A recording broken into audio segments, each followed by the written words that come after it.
कैसे हो। मैंने आपको पिछली कक्षा में संज्ञा के बारे में बताया था। आज हमारा जो टॉपिक होगा वो होगा सर्वनाम। तो मैं आपको पहले ही एक बार पीछे की तरफ दोहरा के लेकर चलना चाहता हूँ। मैंने आपको संज्ञा का जो है शाब्दिक अर्थ बताया था, उसका संधि विच्छेद करके। उसमें मैंने संज्ञा को सम प्लस ज्ञा में जो है संधि विच्छेद किया था। उसी प्रकार से सर्वनाम का भी हम क्या करेंगे, शाब्दिक अर्थ लेके चलेंगे, क्योंकि जब तक हमें शाब्दिक अर्थ का पता नहीं चलेगा तो हमें यही नहीं पता चलेगा कि संज्ञा क्या है, सर्वनाम क्या है। तो संज्ञा को तो आपने अच्छे से मेंशन कर लिया था। अब जो है सर्वनाम को मैंने क्या किया, इसको संधि विच्छेद कर दिया। इसका क्या कर दिया बेटा, एक तो कर दिया मैंने इसका सर्व, एक तो क्या कर दिया सर्व। दूसरा इसका क्या पोर्शन ले लिया मैंने, नाम। दूसरा क्या पोर्शन ले लिया, नाम। ठीक है। अब इसमें क्या किया कि हमें ये पता है ये जो नाम है इसको ही हम क्या कहते थे, संज्ञा। इसको हम क्या कहते थे, संज्ञा। इस नाम को पिछली कक्षा पे ध्यान देना कि मैंने ये बताया था कि जो नाम है, नाम को ही क्या कहा जाता है, संज्ञा। तो यहाँ पर जो नाम है ये क्या है बेटा, संज्ञा। और दूसरा जो शब्द है वो क्या है हमारे पास, सर्व। जैसे संज्ञा में सम था और ज्ञा था, उसी प्रकार सर्वनाम में सर्व है और नाम है। तो यहाँ पर नाम तो मैंने क्या बता दिया, संज्ञा बता दिया, लेकिन जो सर्व है उसका अर्थ क्या होता है। उसका अर्थ बेटा देखो, इधर देखना, हम सबका भी बोल सकते हैं, सब भी बोल सकते हैं, सभी भी बोल सकते हैं। क्या बोल सकते हैं, सबका भी, सब भी और सभी भी। इनका तीनों का क्या बेटा, नाम। सबका नाम, सभी का नाम। समझ रहे, जो ये सर्व है इसका अर्थ क्या है, सबका, सब या सभी का क्या होना चाहिए, नाम। अब ये नाम किस किस का होना चाहिए, ये नाम किसका होना चाहिए, संज्ञा का। जो संज्ञा के रूप थे, जो संज्ञा के भेद थे, सबके क्या थे, भेद थे। एक बार आप पिछले क्लास में चलते हैं। जो ये संज्ञा है ये किस किस के नाम थे भाई, व्यक्ति के, वस्तु, स्थान, प्राणी, इन सभी के क्या नाम के थे, नाम। यानी दूसरी चीज में हम क्या कहें तो ये क्या हो जाएगा, दुनिया के सब नाम। दुनिया के सब नाम क्या है बेटा, संज्ञा। दुनिया के सब नाम क्या है, संज्ञा। किसी के भी नाम, वो सभी के सभी क्या है, संज्ञा। अब यहां पर जो है सर्वनाम, सर्व तो मैंने कह दिया सब, सभी, सबका, और ये क्या दे दिया, नाम। तो इसके आधार पे हम इसकी डेफिनेशन निकाल सकते हैं। तो डेफिनेशन क्या होगी कि जो नाम है, क्या है, नाम है। कौन से नाम, सब नाम। कौन से नाम बेटा, सब नाम। सब नाम यानी जिनके भी नाम है। तो डेफिनेशन क्या हो जाएगी, सब नामों के स्थान पर, नामों के स्थान पर प्रयोग होने वाले शब्द, प्रयोग होने वाले शब्द क्या है? सर्वनाम।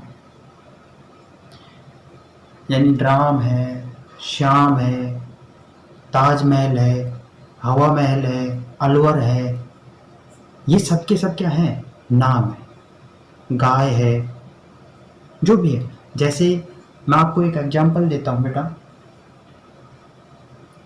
मैंने कहा कमल एक अच्छा लड़का है। दूसरा कहता हूं कमल ईमानदार है।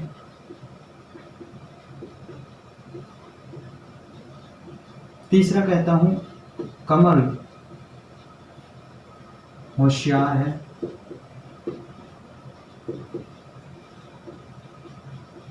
ये बार बार जो शब्द मैंने लिए हैं बेटा, जो वाक्य बनाए हैं, कौन से शब्द लिया है?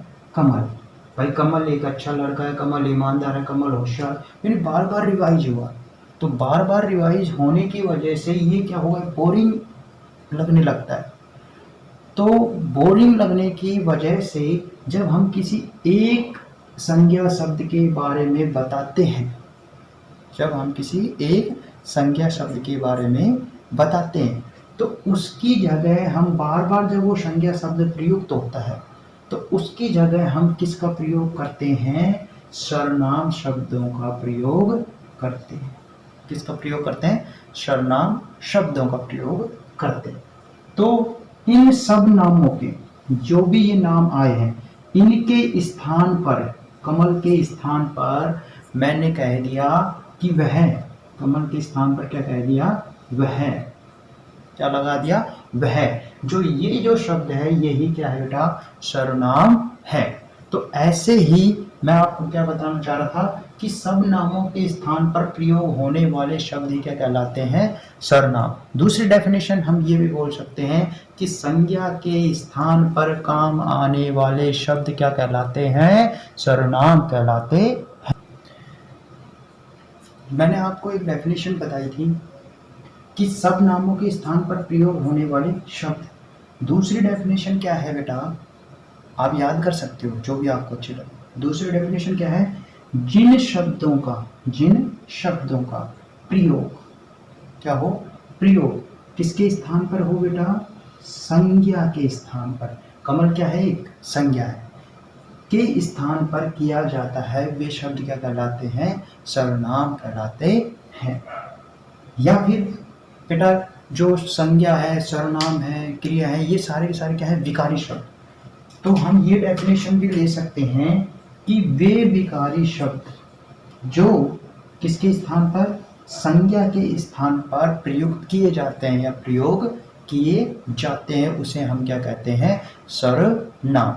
तो मैं अब तक समझ गया होगा कि आपको ये डेफिनेशन समझ में आ गई होगी। तो हम आगे बढ़ते हैं। इसकी डेफिनेशन आप लोग जो है लिख लेना। तो आप लोग अपनी डेफिनेशन लिख लेना। मैंने यहाँ पर मेंशन कर दिया बेटा। क्या किया है? सर्व का शाब्दिक अर्थ क्या होता है? सब। नाम का अर्थ क्या होता है? संज्ञा।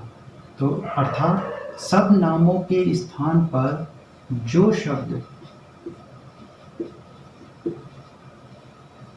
प्रयुक्त किए जाते हैं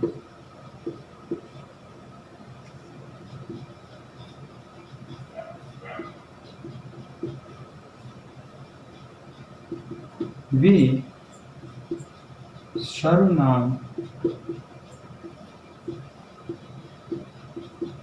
कहलाते हैं। ठीक है, यहां तक आपका बेटा क्लियर हो गया होगा। अब मैं आपको एक ट्विस्ट देना चाहता हूँ। मैं आपसे पूछता हूँ कि सर्वनाम कितने होते हैं? तो सभी के माइंड में ये चीज़ होती है कि सर्वनाम भी शायद ऐसा है कि कितने भेद होते हैं? 6 भेद।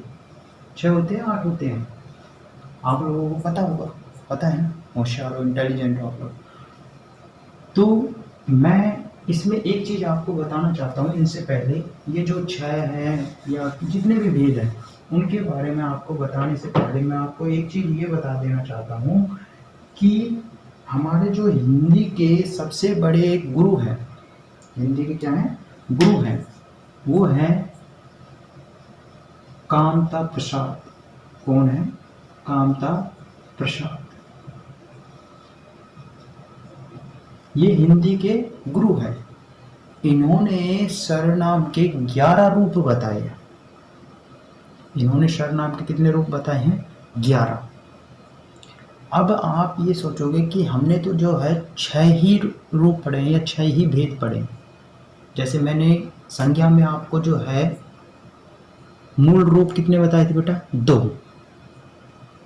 बताए थे, यथार्थवाचक और भाववाचक। उसमें यथार्थवाचक के बताए थे कि कितने होते हैं, भाववाचक के बताए थे कितने होते हैं।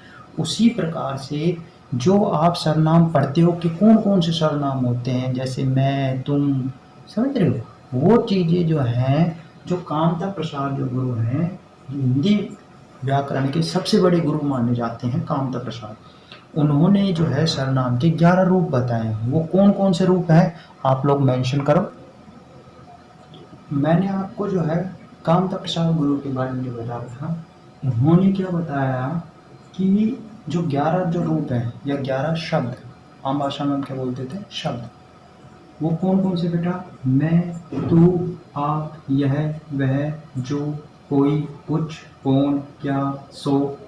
ठीक है, ये 11 जो है कामता गुरु ने बताए थे कि सर्वनाम के ये सारे के सारे क्या है? रूप है। लेकिन हम इसे क्या कहते हैं? जैसे ये डेफिनेशन लिखने के बाद हम कहते हैं जैसे क्या करते हैं? डेफिनेशन लिखने के बाद सभी टीचर क्या करते हैं? जैसे लिखवाते हैं और फिर लिखवाते हैं मैं, तू, आप, यह, वह, जो, कोई, कुछ, कौन, क्या और सो। ठीक है, लेकिन ये जो है सर्वनाम के क्या है? रूप है बेटा। इन रूपों को जो है उन 6 भेदों में अलग अलग जो है बांट दिया गया कि किसी में क्या, किसी में क्या, किसी में क्या। समझ गए? तो ये चीज आप लिख लेना। उसके बाद एक नोट लिखना कि कामता प्रसाद गुरु के अनुसार सर्वनाम शब्द कितने होते हैं? 11 होते हैं। यहाँ तक आपका बेटा क्लियर, डेफिनेशन आपकी हो गई और आपका ये होगा। अब आते हैं हम सर्वनाम के प्रकार पर, लेकिन उससे पहले मैं आपसे एक क्वेश्चन पुटअप करना चाहता हूँ कि जो सर्वनाम है विकारी शब्द, इसकी आवश्यकता क्यों पड़ी? इसकी आवश्यकता क्यों पड़ी? तो मैंने आपको एक उदाहरण दिया था कि कमल का, कमल एक अच्छा लड़का है, कमल ईमानदार है, कमल होशियार है। तो जो बार बार जो संज्ञा शब्द क्या हो रहा था? प्रयुक्त हो रहा था। उस संज्ञा शब्द को हटाने के लिए, उस संज्ञा शब्द को हटाने के लिए हमने किसका प्रयोग किया? सर्वनाम शब्दों का प्रयोग किया।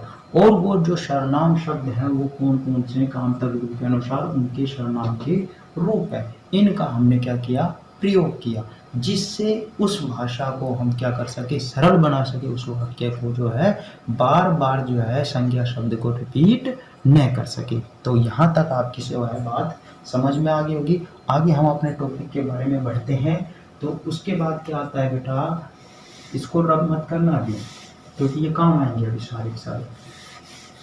उसके बाद आता है बेटा सर्वनाम के भेद या प्रकार। तो आप सभी को पता है सर्वनाम के कितने प्रकार होते हैं बेटा? सर्वनाम के 6 प्रकार होते हैं। तो उनके बारे में हम आपसे पढ़ेंगे। तो लिखो, आप लोग ध्यान देना बेटा। सबसे पहले कौन सा होता है? पुरुषवाचक सर्वनाम। नंबर 2 होता है निश्चयवाचक सर्वनाम। नंबर 3 होता है अनिश्चयवाचक सर्वनाम। नंबर 4 होता है संबंधवाचक सर्वनाम। नंबर 5 होता है प्रश्नवाचक सर्वनाम। और नंबर 6 होता है निजवाचक सर्वनाम।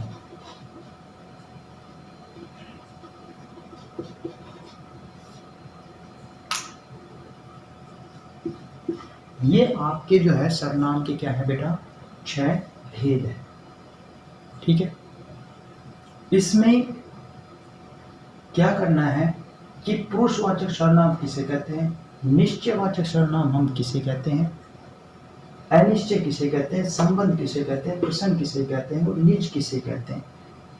तो इसमें एक चीज ध्यान देना कि पुरुष सभी को पता है, जिसमें पुरुष प्रधान है, जिसमें पुरुष प्रधान है, लेकिन हम याद कैसे करेंगे उसके लिए बाई चांस आपको नहीं पता कि भाई इतना पता है आपको जो है 6 क्या होते हैं, भेद होते हैं, लेकिन ये चीज आपको नहीं पता कि 6 भेद कौन कौन से होते हैं। बाई चांस आप भूल गए तो मैं आपको एक फॉर्मूला लिखवा रहा हूँ, उस फॉर्मूले को आप याद रखना, जिससे आपको याद रहे कि 6 कौन कौन से भेद होते हैं। यहाँ ध्यान देना बच्चों, मैंने क्या फॉर्मूला लिखा है, जब पुरुष निश्चय व अनिश्चय में गिर जाता है या घिर जाता है तो उसके मन में क्या उठते हैं, प्रश्न उठते हैं, जिनका संबंध किससे होता है, निज से अर्थात स्वयं से होता है। तो यहाँ पर मैंने क्या लिखा, जब पुरुष, तो ये कौन सा हो गया, नंबर 1 पुरुषवाचक सर्वनाम किस में गिर गया,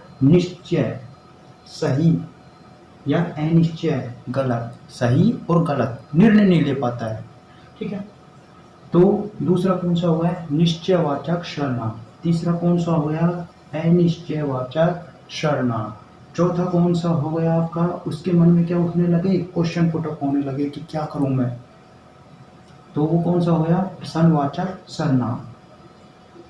फिर कौन सा हो गया बेटा, संबंधवाचक सर्वनाम। और सबसे लास्ट निजवाचक सर्वनाम। इस प्रकार से आपके जो है कितने भेद हो गए, कितने भेद हो गए बेटा, 6 भेद। समझ, ये है आपका फॉर्मूला। बाय चांस आपको याद नहीं रहता है कि सर्वनाम के कितने भेद होते हैं, तो आप इस फॉर्मूले से जो है इसे याद कर सकते हैं। तो यहाँ तक आप लोगों की सभी के समझ में आ गया होगा। अब हम बढ़ते हैं आगे नंबर 1 पे, पुरुषवाचक सर्वनाम किसे कहते हैं। तो हमारा बेटा पहला है पुरुषवाचक सर्वनाम। पुरुषवाचक सर्वनाम किसे कहते हैं, उससे पहले आपको एक चीज बता देता हूँ। जो पुरुषवाचक सर्वनाम होते हैं उसमें 3 पुरुष होते हैं। कौन कौन से, उत्तम पुरुष, मध्यम पुरुष और अन्य पुरुष। ये 3 पुरुष होते हैं। जो उत्तम होता है वो कौन सा होता है, मध्यम होता है वो कौन सा होता है, वो अन्य होता है वो कौन सा होता है।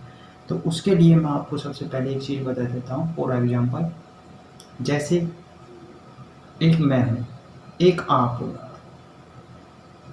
और एक कोई तीसरा पर्सन है। मैंने कोई बात बोली, मैंने क्या की, उस बात को बोला, आपने उस बात को सुना और किसी तीसरे ने क्या किया, उसका विचरण किया। जैसे मैंने कोई बात बोली आपको, या जैसे मैं आपको समझा रहा हूं, तो मैं कौन हो गया, वक्ता। आपने उसका क्या किया, सुना उसे, तो आप क्या हो गए, उसके श्रोता। आप क्या हो गए, उसके श्रोता। और जिस तीसरे के पास वो बात पहुंची वो क्या हो गया, अन्य पुरुष। तो इस प्रकार से 3 पुरुष होते हैं। वो कैसे हैं, एक तो बोलने वाला मैं खुद, एक सुनने वाला आप, और जिसने उसे सुना किसी दूसरे व्यक्ति, प्राणी या पदार्थ, वो कौन सा हुआ, अन्य पुरुष। तो यहां पर बोलने वाला कौन, मैं। तो यहां पर क्या आ जाएगा, कामता प्रसाद के अनुसार मैं, किसमें, पुरुषवाचक का कौन सा, उत्तम पुरुष। कौन सा, पुरुषवाचक का कौन सा, उत्तम पुरुष। वो शब्द कौन सा हो गया, मैं हो गया।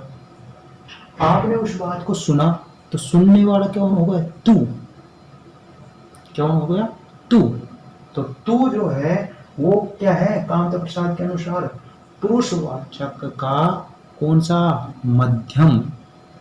पुरुषवाचक का मध्यम। किसी तीसरे ने उसे सुना, जो क्या हो सकते हैं, ये भी हो सकते हैं, वे भी हो सकते हैं। उसका एक्सप्लेन मैं आपको आगे करूंगा, ठीक है। पहले आप इस चीज को जो है नोट कर लीजिए, उसके बाद मैं आपको जो है आगे इसका जो है पूरा का पूरा बताऊंगा किस प्रकार से जो है इसमें आते हैं। क्योंकि कुछ शब्द ऐसे हैं जैसे ये, वे, वह, यह, जो पुरुषवाचक सर्वनाम में भी आएंगे और निश्चयवाचक सर्वनाम में भी मिलेंगे। तो उनका भेद आपको कैसे पता चलेगा कि वो निश्चयवाचक सर्वनाम है या फिर पुरुषवाचक सर्वनाम है, उसके बारे में जो है मैं आपको आगे बताता हूँ, ये आप नोट कर लीजिए। पुरुषवाचक सर्वनाम के कितने भेद हैं? 3 भेद मैंने आपको बता दी। कौन कौन से? उत्तम पुरुष, मध्यम पुरुष व अन्य पुरुष। मैंने आपको बताया था उत्तम पुरुष तो कौन होता है बेटा? वक्ता या श्रोता? मैं कौन हूँ? वक्ता। कौन हूँ बेटा? वक्ता। आपने उस चीज को क्या किया? सुना, तो आप वो क्या हो गए बेटा? श्रोता। आप क्या हो गए? श्रोता। और अन्य पुरुष जिसके बारे में बात की जा रही है, जिसके बारे में बात की जाती है या की जा रही है, जो भी आपको अच्छा लगे। यहां तक ओके? उत्तम पुरुष कौन? वक्ता, मैं स्वयं। मध्यम पुरुष कौन? श्रोता, आप। और हम दोनों जो है जिसके बारे में थर्ड पर्सन, जैसे आपका होता है ना first person, second person, third person होता है ना, उस प्रकार से जिसके बारे में हम दोनों क्या कर रहे हैं? डिस्कस कर रहे हैं या विचार विमर्श कर रहे हैं, वो कौन सा होता है? अन्य पुरुष। अब इसमें कामता प्रसाद जो गुरु हैं उनके अनुसार कौन सी ऐसे शब्द हैं जो उत्तम पुरुष में प्रयोग में आएंगे, कौन से ऐसे शब्द हैं जो मध्यम पुरुष में आएंगे, और कौन से ऐसे शब्द हैं जो अन्य पुरुष में आएंगे। तो जो हमारा उत्तम पुरुष है, उत्तम पुरुष में कौन हूं बेटा? मैं। यहाँ पर क्या शब्द है? मैं। यहाँ पर कौन सा शब्द है बेटा? मैं। ये किस में आएगा बेटा? किस में आएगा? उत्तम पुरुष में। एक तो मैं हो गया, एक हम हो गए, एक कौन हो गई? हम। यानी हम सब जो है किसी तीसरे के बारे में क्या कर रहे हैं? विचार विमर्श कर रहे हैं। हमने सुना भी, हम आपस में क्या कर रहे हैं? विचार विमर्श कर रहे हैं। तो दूसरा शब्द क्या हो गया बेटा? हम। एक तो क्या हो गया? मैं, और दूसरा शब्द क्या हो गया? हम। यहां पर आपका बेटा जो उत्तम पुरुष में मैंने लिखा मैं और हम, तो आपने इंग्लिश ग्रामर में पढ़ा होगा आई, मी, माई, समझिए, आई, मी, माई, माई सेल्फ, ये चीज पढ़े होंगे। तो उसके अनुसार इसमें क्या हो सकता है? मैं है, मैं, मुझे, मुझको, मुझसे, ऐसे शब्द जो है। मैं कौन? वक्ता। मैं कौन बेटा? वक्ता। जिन शब्दों का प्रयोग करते हैं वो सारे के सारे शब्द क्या कहलाते हैं? उत्तम पुरुष। तो उत्तम पुरुष की डेफिनेशन क्या हो जाती है कि वक्ता जिन शब्दों का, जिन सर्वनाम शब्दों का प्रयोग स्वयं के लिए, अपने लिए करता है, वो क्या कहलाते हैं? उत्तम पुरुष कहलाते हैं। जैसे लेखक, लिखने वाला, वक्ता है, कौन है? बोलने वाला। तो जो लेखक जिन शब्दों का प्रयोग अपने लिए करता है वो क्या कहलाते हैं? उत्तम पुरुष सर्वनाम कहलाते हैं। तो यहाँ पर मैं और हम आता है। मध्यम पुरुष में क्या आता है बेटा? श्रोता, यानी तुम। तो यहाँ पे क्या हो गया? तुम। एक होता है तू और एक होता है आप। यहाँ पर हम तुम, तू और आप का प्रयोग किस किस के लिए करते हैं? ये जो आप है ये है बेटा आदर। ये क्या है? आदर के लिए। जो हमसे बड़े हैं, जो हमसे क्या है? बड़े हैं, उसके लिए हम क्या करते हैं? आप। तू जो है ये किसके लिए करते हैं? जो हमसे छोटा है, जो हमसे क्या है? छोटा है, उसके लिए हम क्या कह देते हैं? तू। और तुम किसके लिए बोलते हैं? जो हमारे बराबर का है, यानी हमारी एज का है। इस प्रकार से आपको समझ में आ गया तुम का प्रयोग हम कहाँ करते हैं, तू का हम कहाँ करते हैं, और आप का हम कहाँ पर प्रयोग करते हैं। ये चीज होगी मध्यम पुरुष की। तीसरी है अन्य पुरुष, जिसके बारे में हम बात कहते हैं या बात की जाती है। उसके लिए आएगा यह, वह, ये, वे और वो। ये आते हैं सारे के सारे अन्य पुरुष में। तो यहाँ तक आपका हो गया होगा पुरुषवाचक सर्वनाम के भेदों के बारे में आपको पता चल गया होगा कि उत्तम पुरुष में क्या चीज आती है, मध्यम में क्या होता है, वह अन्य पुरुष में क्या होता है। इसकी बाद जो है आगे की क्लासेज जो है हम नेक्स्ट क्लास में प्रयोग करेंगे। जो भी आपके सर्वनाम के जितने भी भेद हैं उसके बारे में जो है हम नेक्स्ट क्लासेज में आपको बताएंगे। आज तक के लिए इतना ही। थैंक यू, धन्यवाद।